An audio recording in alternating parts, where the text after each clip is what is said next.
Nababaliw ka na talaga. Ano ba? Samahan ba ako? Hindi. Ito na nga, sasama na nga eh. Halika na. Halika na. Ay, ayan na yung coach. O, sige ha, may klase ako eh. Pabalik ako, bye-bye. Eh, ito talaga?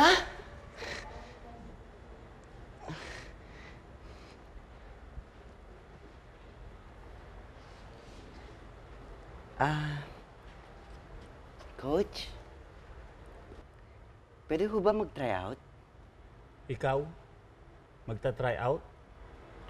Opo, Coach. Abay, baka mabali ang mga kuko mo rito. Coach, estudyante po ako ng eskwelang to. Karapatan ko mag-try out. Tsaka hindi niyo po pwede pagdamot sa akin yun dahil bading ako. Piilit ka, ha? Sige, pagbibigyan kita. Mon! Mon! Coach! Mon! Magta-try out daw. Pakan mo nga. Coach, pwedeng to eh. Hindi naman ako lumalaban sa binabae. Abay, mapilit eh. Karapatan daw niya. Yun na. Coach, you're the boss.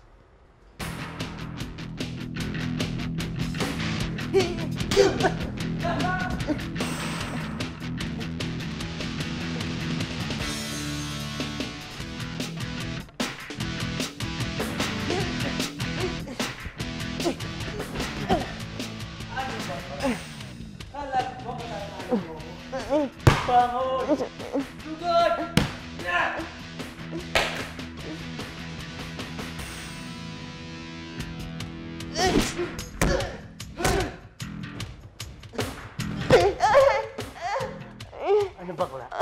Kala mo ba matatalo mo ako? Ang ganda-ganda mo. Mag-Reyna, Elena ka na lang. Subalit, hindi nagpaawat si Noel. Coach! Coach, sandali lang, Coach! Coach! Sandali lang! Coach! Coach, sandali lang! O bakit? Huwag mo sabihin gusto mo na naman mabugbog. Eh, kung maggupit ka na lang kaya iya. Coach, alam ko natalo ho ako kanina. Eh, dahil lang yun sa wala ho akong alam. Pero kung bibigyan niyo ho ako ng pagkakataon hindi ho kayong papaya sa akin. Talaga? Opo, Coach. Alam mo, natutuwa ako sa determinasyon mo.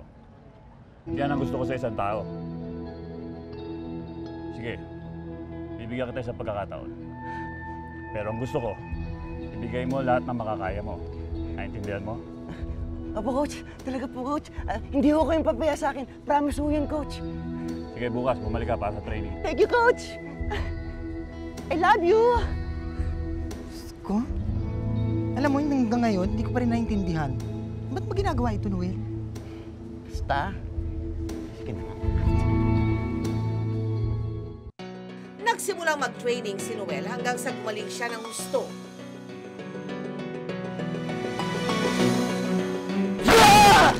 Naging pambato pa ng kanilang eskwelahan sa martial arts competitions.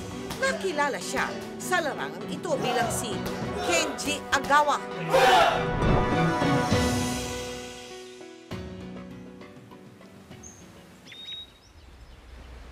Tang? Huwag ngayon, masakit ang ulo ko. Tang, may sasabihin Huwag sabi ngayon eh. Santi, pakinggan mo naman yung anak mo. Ano yan? Tang, napili ho ako bilang representative ng school namin sa Shotokan. May laban ho ako. Sana ho nandun kayo. Ikaw? Isang bakla? Lalaban? Nagbibiro ka ba? Nag-i-ensayo naman ho ako eh. Kung anong kaya ni Kuyang gawin, kaya kong higitan. Huwag mo nang masama-sama ang pangalan ng kuya mo rito ah. Bakit hindi, Tang? Tulad ni Kuya, anak niyo rin ako. Sana kahit minsan maramdaman ko yun. Sana kahit minsan maramdaman ko na mahal niyo rin ako. Isa lang huwiling ko. Sana pumunta kayo sa labang ko. Huwag mo akong pipilitin. Dahil ayokong makitang lumalaban ang anak kong bakla. At ito, tandaan mo, simula ngayon, hindi na kita kikilanin anak ko. Dahil wala akong anak na bakla!